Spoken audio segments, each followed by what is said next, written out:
Next, an actor who's just given an extraordinary performance you've all seen, Suraj Sharma.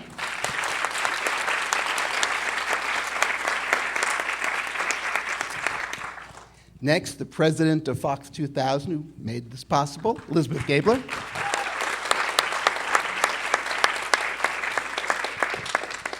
And finally, a man who just got off the phone talking to a tiger trainer. I'm not kidding.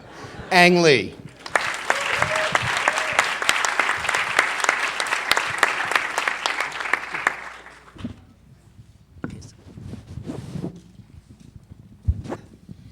Let me start, if I can, with a question to you, Yann. Nowadays, I think for many writers, the idea of seeing their work transposed to the screen has become, if not a given, just a very typical event. But I'm wondering, did you imagine Life of Pi ever as a film? And did you imagine it like this film? No. When I was writing it, it was very cinematic in my mind because of the contrast of colors, you know, the blue ocean, the white lifeboat, the orange and black tiger. So in my mind, it was very cinematic.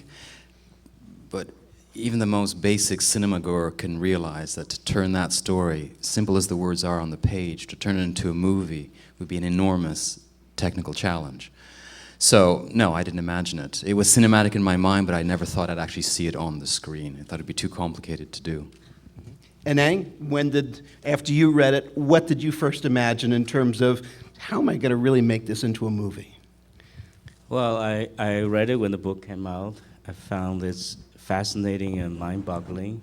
But I remember thinking to myself, nobody in their right mind will put up money for this because it's literature, it's a philosophy. Regardless how cinematic it is, it'll be very, very expensive, nearly impossible to do. And how do you sell this thing? I think the economic side and the artistic side might not ever meet. You know, it's like the number pi. Until about 4 years ago, Elizabeth approached me, say that it's available, it'll be their dream to work with me. And little by little, it started to become like my destiny, my faith, so to speak. Yeah, it's a long story, but. Elizabeth, can you talk a little bit about the whole technical armature that had to come into place to make such a movie possible? Well, we knew that we could never make this film without a superior guiding light in our leader, the filmmaker that was actually going to bring it to life. And when we heard that Ang was interested, possibly, I went to see him. And he said, why is it that a studio would make a film like this? It's going to be a big, huge movie. What is it that inspires you? And I told him that audiences are always craving something original and new, and we felt that under his directorship, we would have something that was extraordinary and that would be new to the world in so many different ways. And then it was just a process of working on the script. Ang felt that it would be a big challenge to get the script right. With our screenwriter, David McGee, he worked hand in hand, and the script was excellent. We were very excited by it. And then it was just a process championed by Tom Rothman, our chairman and my mentor, and Jim Giannopoulos, the co-chairman of Fox, for all of us to figure out a way that we could actually bring this film to life. And with the technology today, we were able to actually help Ang do that. Was 3D always part of the package? Well, it was later on. I mean, Ang, if I can speak for you just for a second, took things in stages. First, it was obviously the screenplay that he was very, determined to get right.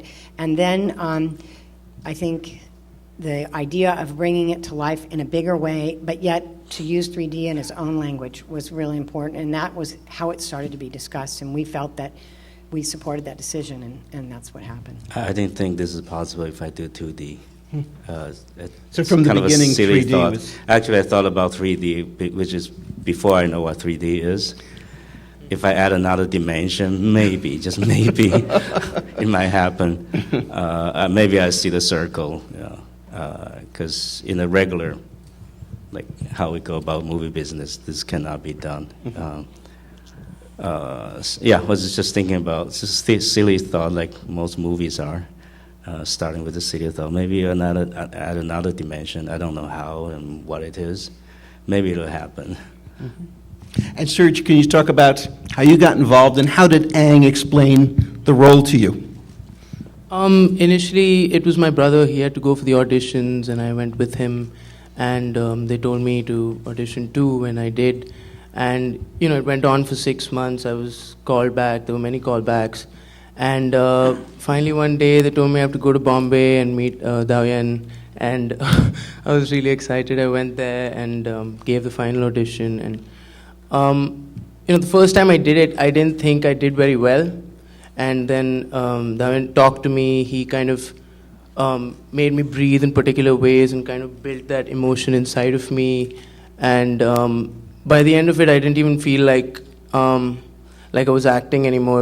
I was just kind of an instrument of sorts, and he just kind of pulled that emotion through me, and it just went and came out. So, Could you talk about the scenes when you were on the boat with the tiger? What was it like? It was the boat was pretty empty. There was no tiger. No. But everybody made me see all these videos of tigers in different moods and different scenarios, and obviously tigers were there being trained, and I used to watch them being trained for long periods of time, and kind of this series of images of tigers in different moods and scenarios kind of built up in my head, and then by the end of it, I almost felt like the tiger really was there, just wasn't there. Let's get some questions from the audience. And we have some microphones? Okay, well, I guess not. Yes. Okay. Can you talk a little bit Oh, about... hold on, we do have a microphone. Sorry, she was in the back there. Just coming back to you. I would love to hear a little bit about the discussions you guys had about the spiritual side of the story, and did you ever actually meet any survivors of a shipwreck? Question, you've heard the question about the spiritual side of the story. Yes, I did meet a survivor. His name is Steve Callahan, who happened to be a good writer. In the 70s, he had a shipwreck, and he was drifting adrift for 76 days by himself on the plastic little raft. He wrote a pretty great book, and both Yann and I was. It's actually mentioned in the book, if you're interested. At one point, Pi lists survivors at sea. He mentions Stephen Callahan.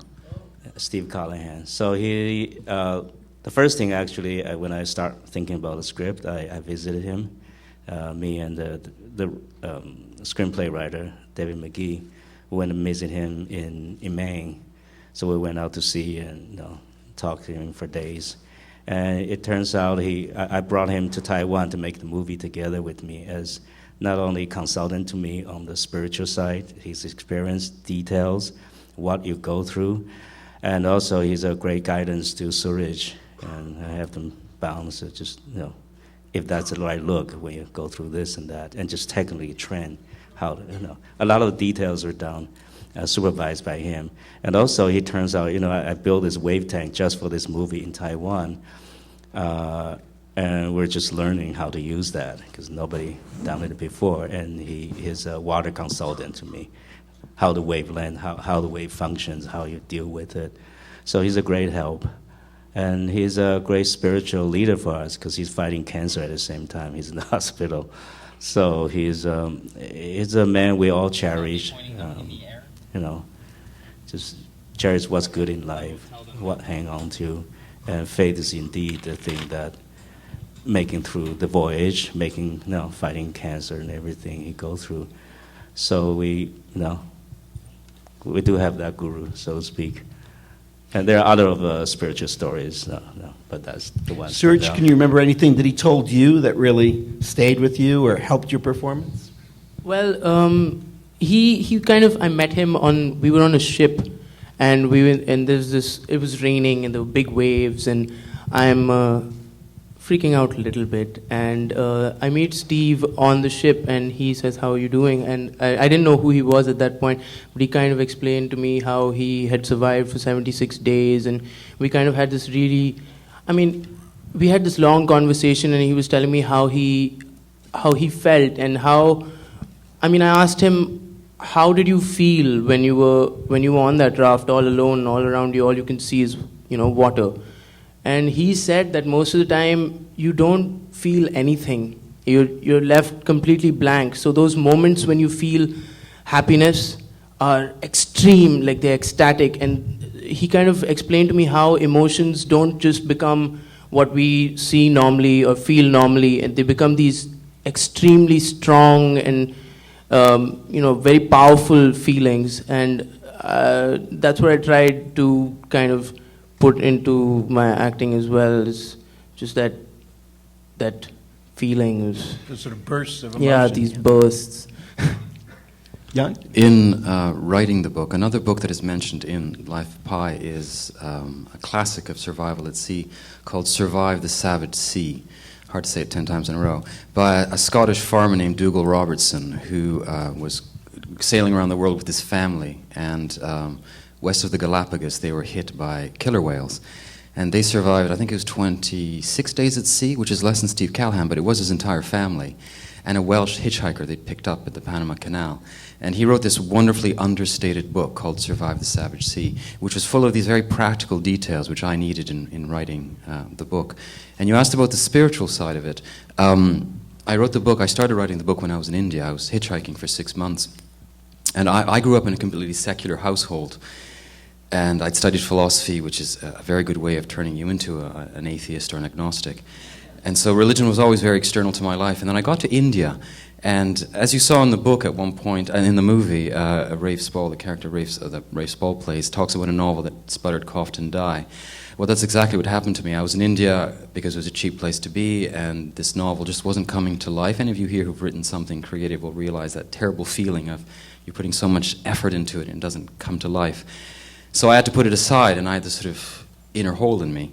And I just, for the first time in my life, and how old was I? I was 31, I think. I finally noticed the abundance of religious expression in India. And there's more religion expressed per square mile in India than anywhere else on earth. Every religion has its members there. And I started noticing it for the first time, and I suddenly was intrigued, not so much by the anthropology of it, how religion is manifested, but how it's lived, how it's felt. So I was interested in the phenomenon of faith. And so there's this very deeply unreasonable capacity to believe something that is fundamentally not reasonable. I was intrigued by that. And the reasons there's 3 religions in this story and in the movie is I didn't want to focus on one in particular. I wanted to look at what was common to all religions, which is that phenomenon of faith. Each religion practices and has a different view of the universe. You can't sort of say they're all the same. They're definitely not. But at the core, they have that leap of faith, that believing something that is not rational, that is not material right in front of you. And that's what struck me. Okay, yes, there in the center, that gentleman who has his hand up.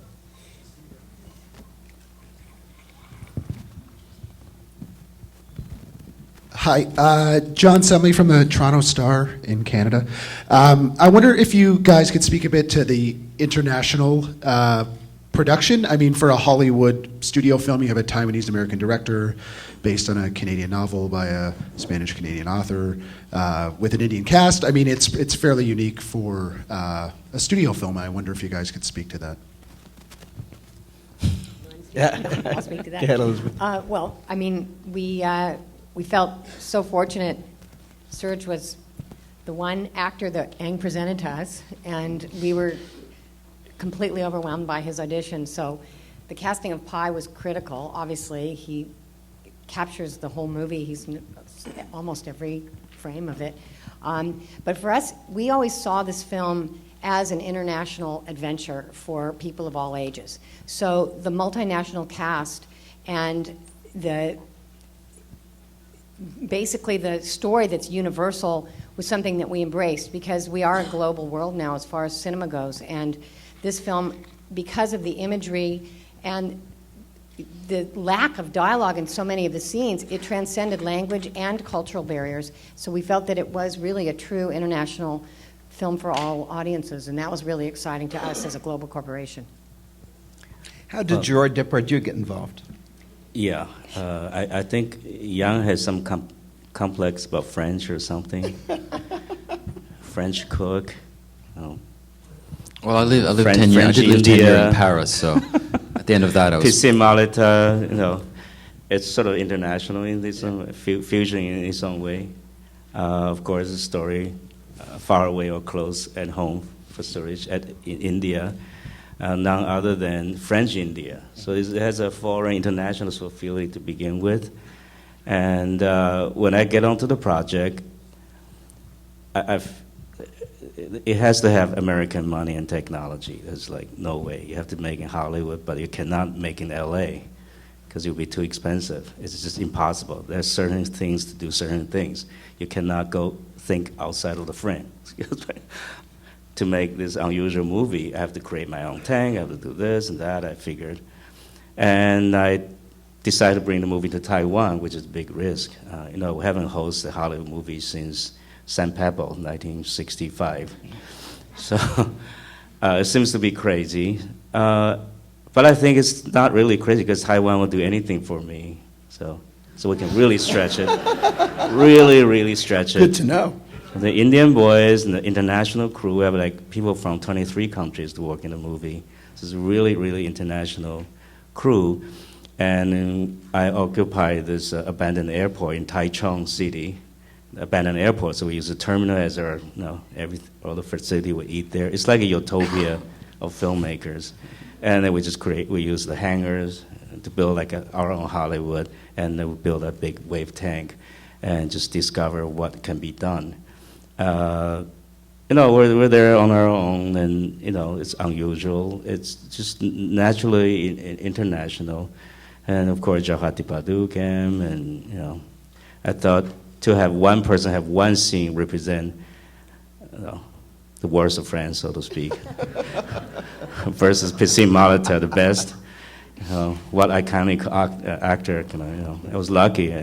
Just sent us the scene and said, okay, we'll do it, no problem. I have nothing to prove. I just want to be an interesting project. You fly to Taiwan, and it turns out to be a really, really wonderful.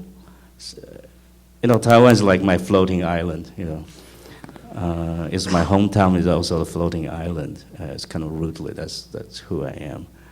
So I always feel international, and it's just natural for me. I feel quite at home.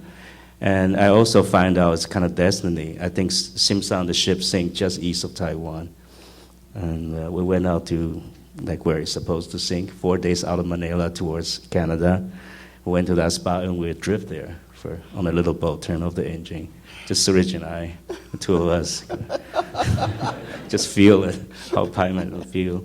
So that was fun. That's the day also he met Steve Callahan in a big Coast Guard ship. Yeah. The questions, let's see. Yes, ma'am, over here. Hold on, wait for the microphone.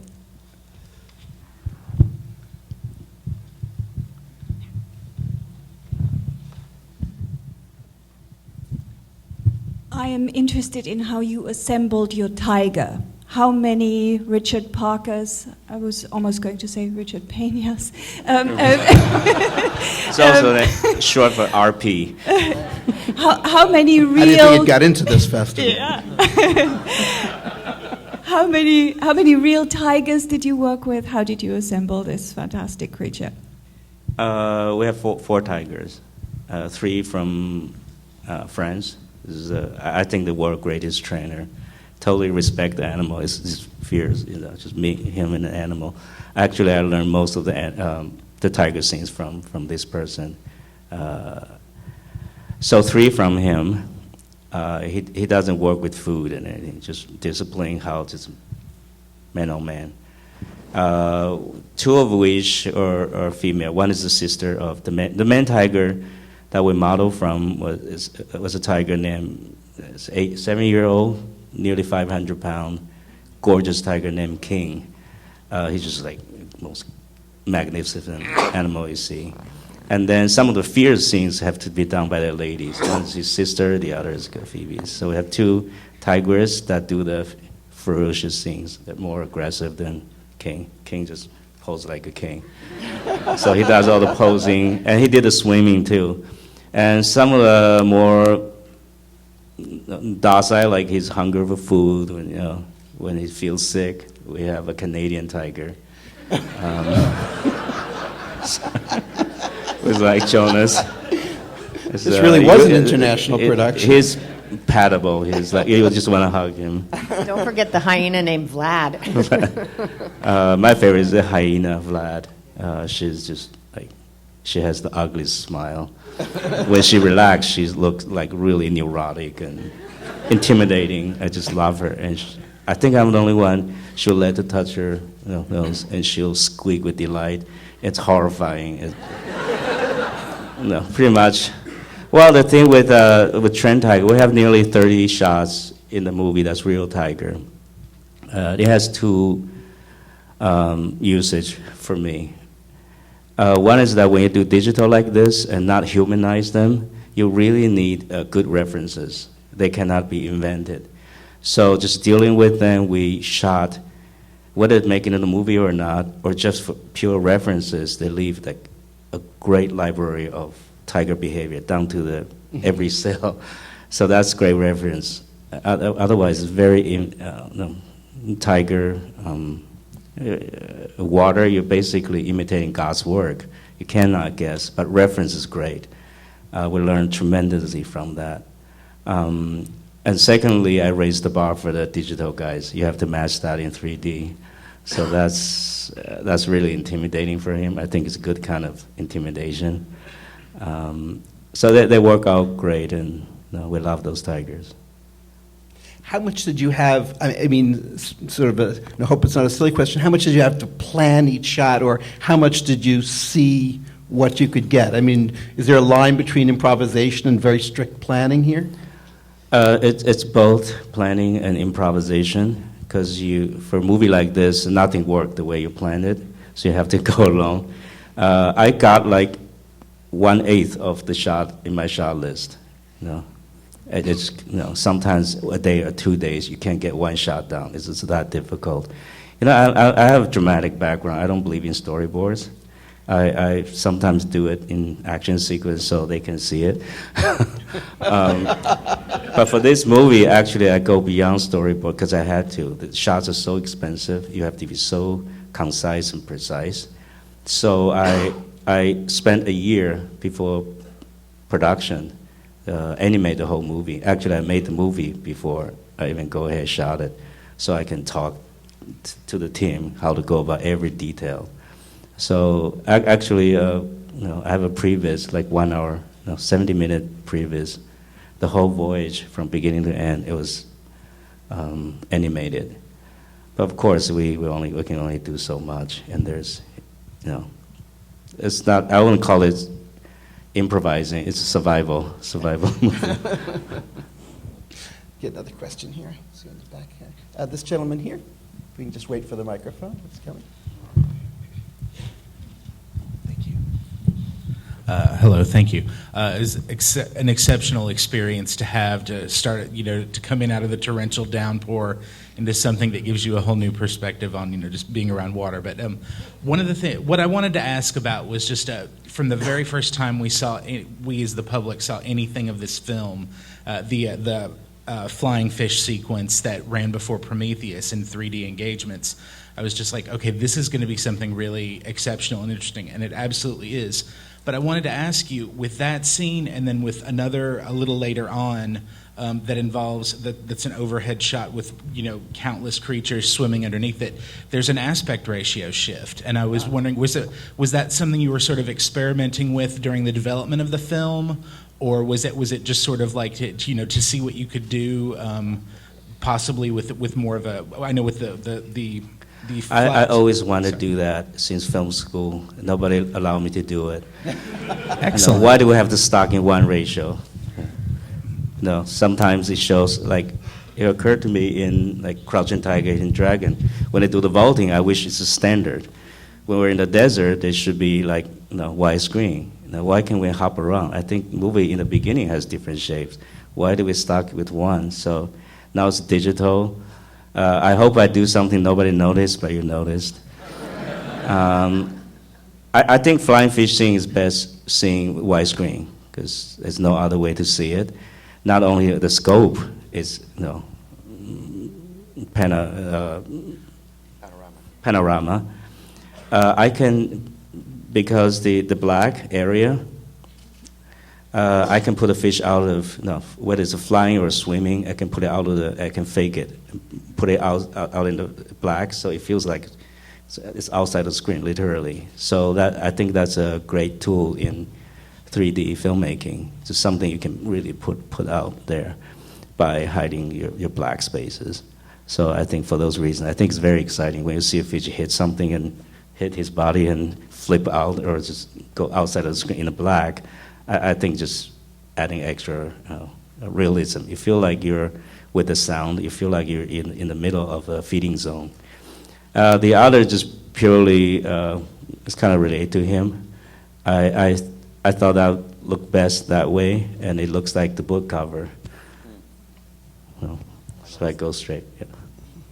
Elizabeth, will there be a 2D version of this released anywhere? Yeah. Yes, right here. Wait 1 second, we can get the microphone here. Somebody, here comes the gentleman.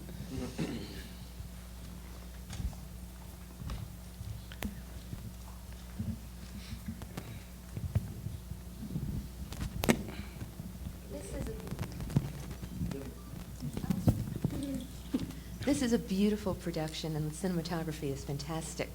Obviously, it cost a lot of money, and I'm wondering, what was your budget, and did you manage to stay within that budget? I was, but you're going to tell them what's the budget. I don't usually like to talk about specifics with budgets, but I can tell you that it was an extremely well-run production, and it absolutely was within its budget, on schedule. They did a fantastic job. The way the film was planned and executed was, with all the difficulties that took place, I mean, with weather elements, lighting elements, the tank itself, the 3D, it was a really, really, really strong production. That's why I was wondering, because it's so complex to do this. It was big almost undertaking, undoable. yeah. And for many years, we didn't think we could do it. But Aang and his team just, planned very, very, very well and had a lot of contingencies. And he was flexible. For a meticulous artist as he is, he was incredibly flexible, and it was exhausting. I mean, by the end of the film, just to have done everything and shot it in 3 countries and managed to do it as beautifully as they did, it was quite a feat. So. And then just pass it over to Jennifer, and that'll have to be our last one. Hi.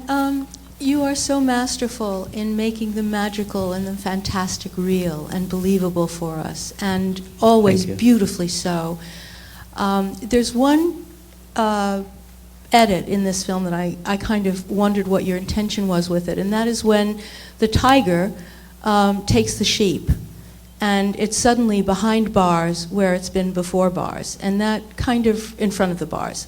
And I kind of wondered Which what... scene is that? Sorry. It's where the sheep, the tiger goat, grabs, yeah. I'm sorry, not the sheep, the goat, where the tiger grabs the goat, and the goat is left outside the bars, and we see that next the tiger dragging. And I just wondered what the leap of faith is there for us, and how that particular edit came to be, and if there's an intention behind it, a specific intention for us behind it. Right before the scene, you hear the writer and the older Pai.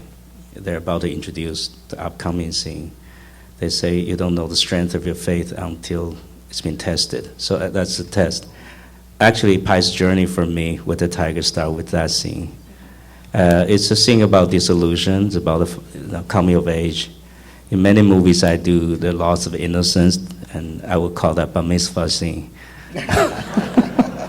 It's father's lesson between father and his son. So it's the zoo to him is a paradise. Correct me if I'm wrong, Yann. I think the book has a little bit of a loss of paradise. The zoo is the paradise.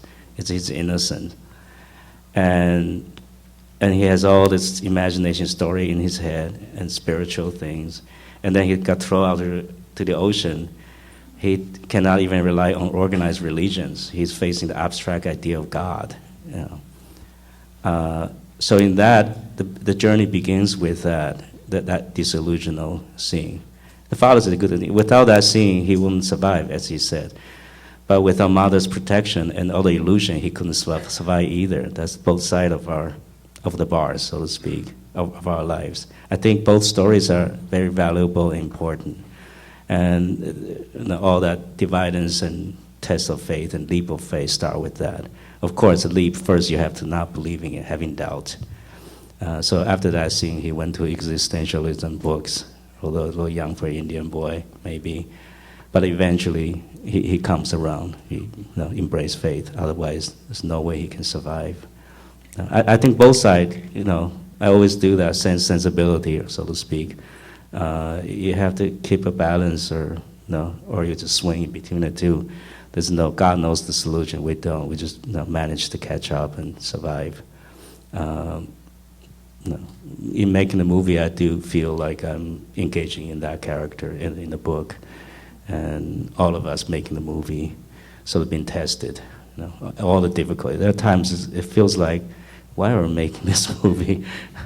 It doesn't make sense. The things occur to be really bizarre, but then once you overcome the obstacle, you look back, seems like there's arrangement, seems like there's a fate, there's a destiny, and you learn something.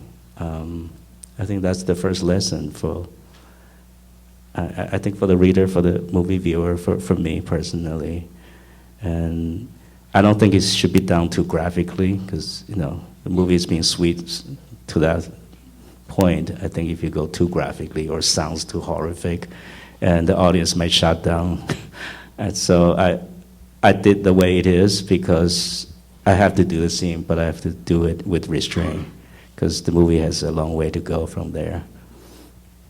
Okay, I'm afraid that's all we have time for. I want to thank very much Yann, Suraj, Elizabeth, and especially Ang Lee for the film, and thank you very much for coming.